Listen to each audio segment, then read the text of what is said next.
राजस्थान के डिडवाना से एक भावुक कर देने वाली खबर सामने आ रही है, जहां 15 साल के गर्वित रेवाड़ का आईएएस बनने का सपना एक दिन के लिए सच हो गया है। लाइलाज और गंभीर बीमारी डीएमडी यानी डचेन मस्कुलर डिस्ट्रॉफी से जूझ रहे गर्वित को डिडवाना कुचामन जिले का एक दिन का जिला कलेक्टर बनाया गया है। जिला कलेक्टर अवधेश मीणा के इस मानवीय पहल की अब हर तरफ सराहना हो रही है। लांडनू क्षेत्र के ग्राम रोडू के रहने वाले गर्वित को पूरे सम्मान और प्रोटोकॉल के साथ राजकीय वाहन से कलेक्ट्रेट लाया गया। जैसे ही उनका वाहन कलेक्ट्रेट परिसर पहुंचा, जिला कलेक्टर अवधेश मीणा खुद आगे आए, गुलदस्ता भेंट किया और गर्वित का गर्मजोशी से स्वागत किया।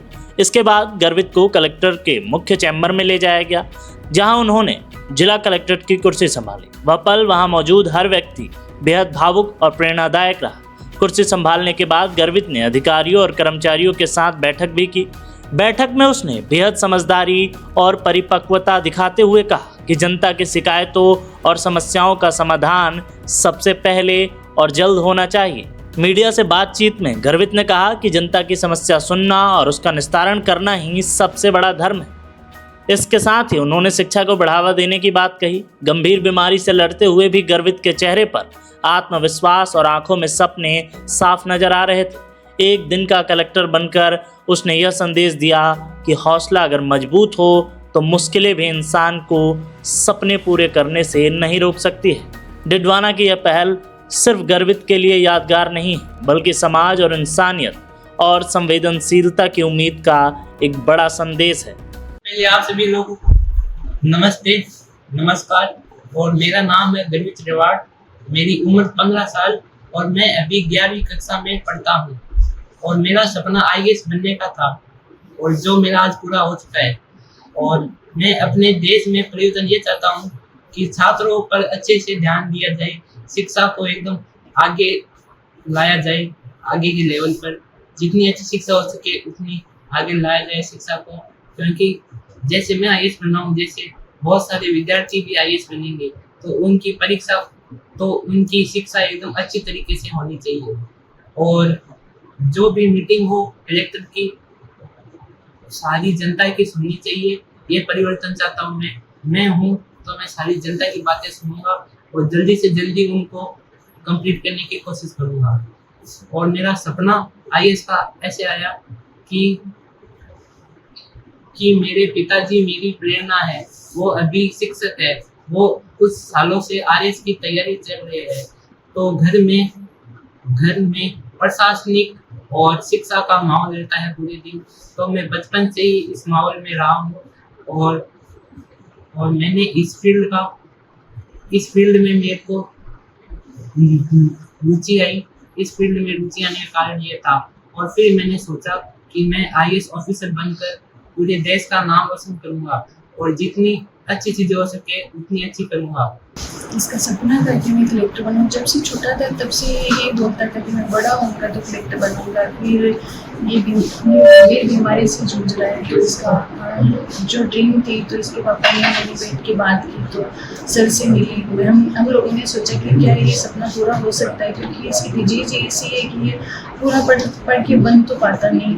तो हम लोगों ने सोचा कि इसको पहले ही मौका दिया जाए, जैसे 1 घंटा आधे घंटे का। तो सर ने ये हमारी विश पूरी की। थैंक यू बोलना चाहती हूँ कलेक्टर सर का, पूरे प्रशासन का। सर इसके बारे में तो मैं शुरुआत करता हूँ कि शुरुआत में एक नॉर्मल बच्चे की तरह थी। और उसके बाद मेरे 2 लड़के, एक से छोटा है, और वो छोटा होने के वो छोटे वाला लड़का जब 5 साल का हुआ, जब हमने वो ऑपरेट भी करवा ली, उसके 1 साल बाद इस गर्वित का पता चला कि इसकी डिजीज़ है। तब तक तो ये शानदार था, बड़ा 4th क्लास में जाता था, स्कूल में नॉर्मली आराम से घूमता फिरता था, तब तक कुछ नहीं था। 1 साल बाद पता चला कि इसको ये डिजीज़ है। ये पता चला जयपुर में। तो वहाँ से मेरे को थोड़ा सा झटका लगा कि वो ऑपरेट भी हो गया था, ये बच्चा ऐसे हो गया। फिर इसके बारे में दिल्ली एम्स में गए, तो वहीं से यही मिला कि इनका एज ग्रुप वो 0 से 18 के बीच रहता। और उसके बाद कुछ नहीं हुआ। तो फिर भी ये बच्चे का जो मोटिवेशन देखा, तो फिर मैं क्या भी उस समय स्कूल में था 6, तो इसका सपना इसका था सोच। तो फिर मेरे को लगा कि इसका सपना भी अब दिक्कत हो गई।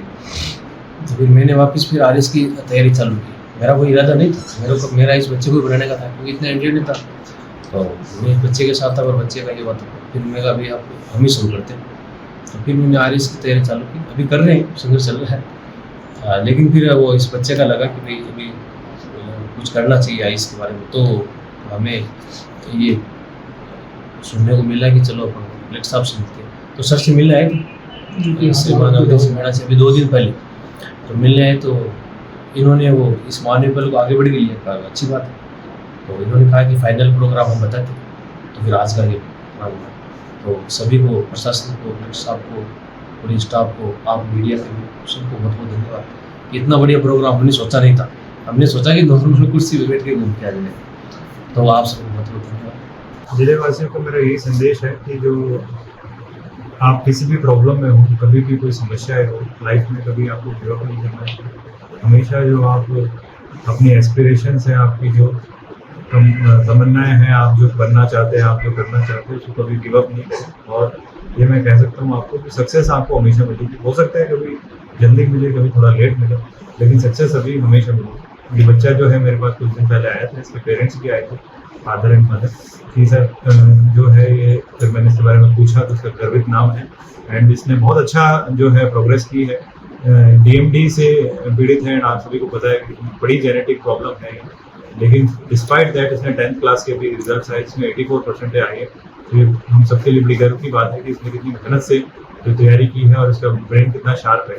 तो उस टाइम पे मैंने इसको डिसाइड किया और मेरे इनसे डिस्कशन हुआ कि एक दिन के लिए इसको भी कलेक्टर कुर्सी पे बैठे, ताकि जो बाकी लोग हैं, बाकी बच्चे हैं पूरे जिले के, वो भी मोटिवेटेड रहे कि किसी भी स्थिति में कुछ भी हो जाए, लेकिन हमें कभी गिव अप नहीं करना है और जो हमें हमारा जो क्षेत्र है और देश है उसका नाम रोशन